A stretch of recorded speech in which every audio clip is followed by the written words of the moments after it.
સૌએ જોયું કે આ ભ્રષ્ટ ભારતીય જનતા પાર્ટી દ્વારા 32 કરોડના ખર્ચે કતલખાનું શરૂ કરવાની વાત સામે આવી।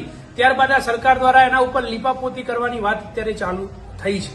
પરંતુ પ્રશ્ન એ છે કે આ વિચાર સૌથી પહેલા કોના મગજમાં આવ્યો? જે પણ ભારતીય જનતા પાર્ટીનો નેતા હોય, કઈ તો મ્યુનિસિપલ કમિશનર હોય, જેના કહેવાથી આવો વિચાર આ સરકારમાં આવ્યો હોય, એના ઉપર તાત્કાલિક ધોરણે પગલાં લેવા જોઈએ। કેમ કે આપણે સૌએ જોયું છે કે કેવી રીતે આ સરકારના રાજમાં મંદિરોને પોસ્ટરથી ઢાંકી દેવામાં આવે, હિન્દુઓની આસ્થા જોડે ખિલવાડ કરવામાં આવે। થોડા દિવસ પહેલા આ જ સરકારના ભ્રષ્ટાચારના કારણે ખાડો પડવાથી 2 ગાયના મૃત્યુ થયા। આ જ સરકારના કારણે સમગ્ર ગુજરાતની અંદર ગાયોનું પ્રમાણ દિવસે ને દિવસે ઘટી રહ્યું છે।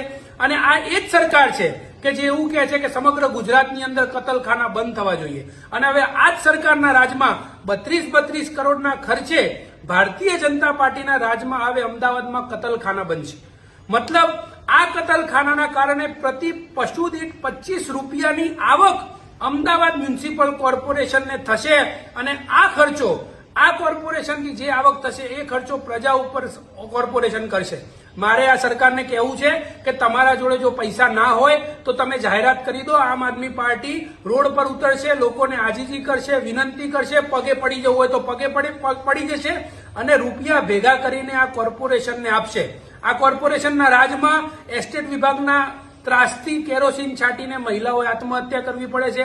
આ સરકારના રાજમાં ખુલ્લેઆમ બીફ વેચાય છે ને બીફ એક્સપોર્ટ કરતી જે કંપનીઓ છે એના જોડેથી આ સરકાર ફંડ લે છે અને પોતાના કમલમ ઉભા કરે છે। ત્યારે આ કતલખાનું અમદાવાદમાં ના હોવું જોઈએ અને કતલખાનું હોય તો પણ એ બંધ થઈ જવું જોઈએ। આવી સ્પષ્ટ માંગ આમ આદમી પાર્ટી તરીકે અમે કરીએ છીએ। અને જેને પણ આ વિચાર કર્યો, જેના પણ મગજમાં આ કતલખાનું ખોલવાનો વિચાર આવ્યો હોય, એ કોનો વિચાર હતો એ આ સરકારે બહાર પાડવું જોઈએ અને સમગ્ર ગુજરાતની જનતા સમક્ષ કહેવું જોઈએ કે આ એ જ ભારતીય જનતા પાર્ટી છે જે હિન્દુત્વની વાતો કરે છે। આ એ જ ભારતીય જનતા પાર્ટી છે જે કતલખાના બંધ કરવાની વાત કરે છે।